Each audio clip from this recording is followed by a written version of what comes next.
warahmatullahi wabarakatuh. Perkenalkan, nama saya Rahma Ulansari, NIM 215311096 dari kelas Perbankan Syariah 2C. Yanti merupakan suatu peristiwa di masa silam. Situs sejarah ini hadir sebagai perekat ingatan kolektif masyarakat dengan peristiwa tersebut. Fakta ini ditandatangani dengan kesepakatan antara Pakubuwono III, Pangeran Mangkubumi, dan VOC pada tanggal 13 Februari 1755. Janti diambil dari lokasi penandatanganan fakta.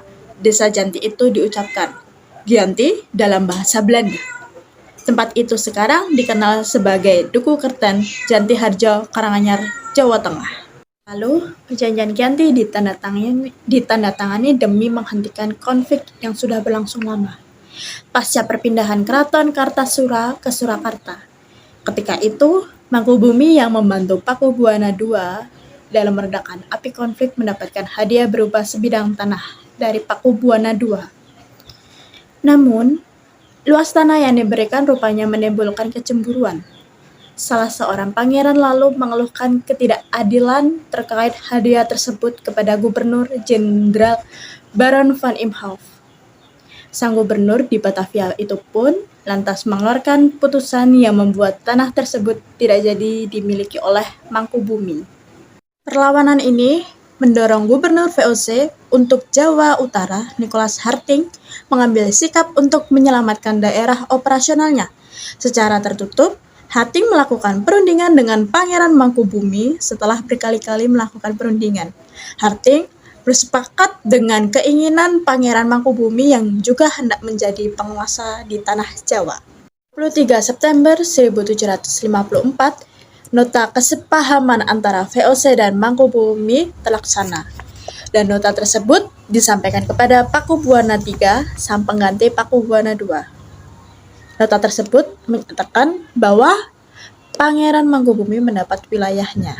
Pada 4 November 1745, Pakubuwono III menyatakan persetujuannya terhadap hasil perundingan Gubernur Jawa Utara dengan Mangkubumi tersebut.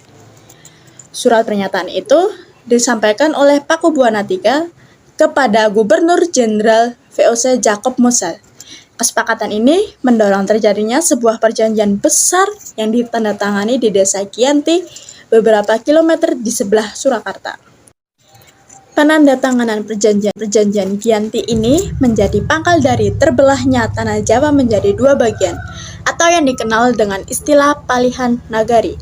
Hal ini menjadi awal mula naik tatahnya Mangkubumi di Yogyakarta sebagai Sri Sultan Hamengkubuwono I dengan gelar Senopati ing Ngalogo Sayyidin Panotogomo Kalofatullah. Sejak ditandatangani perjanjian tersebut pada 13 Februari 1755, akan tetapi keterbelahan masyarakat Jawa tersebut tidak terjadi seketika. Pasca perjanjian Gianti, proses pembagian wilayah dan juga aspek-aspek lain seperti bahasa mengalami proses panjang yang berjalan seiring waktu. Perjanjian Gianti yang tidak merinci pembagian wilayah pada gilirannya menimbulkan rentan-rentan peristiwa. Sementara itu, pasca perjanjian Gianti, Raden Mas Said atau Pangeran Sambernyawa yang dulu membantu Mangkubumi masih terus melakukan pemberontakan. Seperti halnya Mangkubumi, Pangeran Sambernyawa yang juga merupakan trah Pakubuwono turut menuntut hak sebagai penguasa wilayah. Dalam gerakannya, pada Oktober 1755, Pangeran Sambernyawa berhasil mengalahkan satu kelompok pasukan VOC.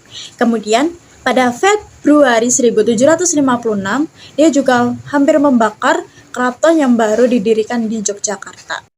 Setelah bertahun-tahun, VOC akhirnya menyudahinya dengan penandatanganan perjanjian Salatiga pada 1757. Perjanjian ini disepakati bahwa Pangeran Sambernyawa mendapat sebagian dari wilayah Kasunanan Surakarta dengan wilayah kekuasaan yang dikenal dengan Kadipaten Mangkunegaran. Pangeran Sambernyawa pun berjatah tahta dengan gelar Kanjeng Gusti Pangeran Adipati Aryo Mangkunegara Lenolo Joyomiseso Senopati ing Alogo Satrio Rogo Mataram ing Nagari Surakarta Adiningrat. Keterbelahan Jawa ini kemudian hari belum berhenti.